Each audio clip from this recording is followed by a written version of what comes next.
Hi ಎಲ್ರಿಗೂ ನಮಸ್ಕಾರ. ಇದು ಸ್ಯಾಟರ್ಡೆ ಹಾಗೂ ಸಂಡೆಯ ಮಿನಿ ಲಾಗ್ ಆಗಿರುತ್ತೆ. ಅಮ್ಮ ಊರಿಂದ ಬಂದಿದ್ದರು. ಸೊ ಮ್ಯಾಂಗೋ ಸೀಸನ್ ಆಗಿರೋದ್ರಿಂದ ಮ್ಯಾಂಗೋಸ್ನೆಲ್ಲ ತೊಗೊಂಬಂದಿದ್ರು.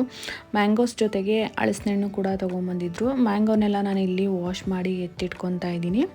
ಹಣ್ಣಾಗಿರೋ ಮ್ಯಾಂಗೋಸ್ನೆಲ್ಲ ಮುಂದೆ ಇಟ್ಕೊಂಡು ಕಾಯಂಗಿರೋದೆಲ್ಲ ಹಿಂದೆ ಇಡ್ತಾ ಇದ್ದೀನಿ. ಹಣ್ಣಾಗಿರೋದು ಬೇಗ ತೊಗೊಳೋದಕ್ಕೆ ಕೈಗೆ ಸಿಗುತ್ತೆ ಅಂದ್ಬಿಟ್ಟು ನಾವು ಊರ ಕಡೆ ಹೋದಾಗ ಮನೆಯಲ್ಲಿ ಏನೇನೆಲ್ಲ ಬೆಳೆದಿರ್ತಾರೆ ತೋಟದಲ್ಲಿ ಆ ಥರದ್ದೆಲ್ಲ ನಾವು ಆಲ್ಮೋಸ್ಟ್ ಎಲ್ಲನೂ ತೊಗೊಂಬರ್ತೀವಿ. ಇಲ್ಲ ಊರಿಂದ ಯಾರಾದರೂ ಅಪ್ಪ ಅಮ್ಮ ಯಾರಾದರೂ ಬಂದರೆ ತೊಗೊಂಬಂದು ಕೊಡ್ತಾರೆ. ಹಲಸಿನಣ್ಣು ಕೂಡ ತುಂಬ ಚೆನ್ನಾಗಿತ್ತು, ಹಾಗೆ ಮ್ಯಾಂಗೋನು ಕೂಡ ತುಂಬಾ ಚೆನ್ನಾಗಿತ್ತು ಟೇಸ್ಟಿಯಾಗಿ. ಅದಾದಮೇಲೆ ಬೆಳಗ್ಗೆ ಸಂಡೇ ಬ್ರೇಕ್ಫಾಸ್ಟ್ ಮಾಡ್ಕೊತಾ ಇದ್ವಿ. ಚಪಾತಿನ ಮಾಡ್ತಾ ಇದ್ವಿ ನಾನು ಅಮ್ಮ ಇಬ್ಬರು ಕೂಡ. ಅಮ್ಮ ತಮ್ಮ ಎಲ್ಲರೂ ಇದ್ದಿದ್ದರಿಂದ ಸೊ ಎಲ್ಲಾದರೂ ಶಾಪಿಂಗ್ ಹೋಗೋಣ ಅಂದ್ಬಿಟ್ಟು ಶಾಪಿಂಗಿಗೆ ಅಂತ ಕರ್ಕೊಂಡು ಹೋಗಿದ್ದೆ. ಶಾಪಿಂಗ್ನ ಮಾಡಿಕೊಂಡು ಮನೆಗೆ ಹೊರಟ್ವಿ. ಈ ಒಂದು ಸ್ಯಾಟರ್ಡೆ ಹಾಗೂ ಸಂಡೇ ಮಿನಿ ಲಾಗ್ ಇದಾಗಿತ್ತು. ಈ ಒಂದು ಲಾಗ್ ನಿಮ್ಗೆ ಇಷ್ಟ ಆಗಿದೆ ಅಂತ ಅಂದ್ಕೊಂಡಿದ್ದೀನಿ. ಇಷ್ಟ ಆಗಿದ್ರೆ ಪ್ಲೀಸ್ ಲೈಕ್ ಮಾಡಿ, ಹಾಗೆ ಸಪೋರ್ಟ್ ಮಾಡಿ. Thank you.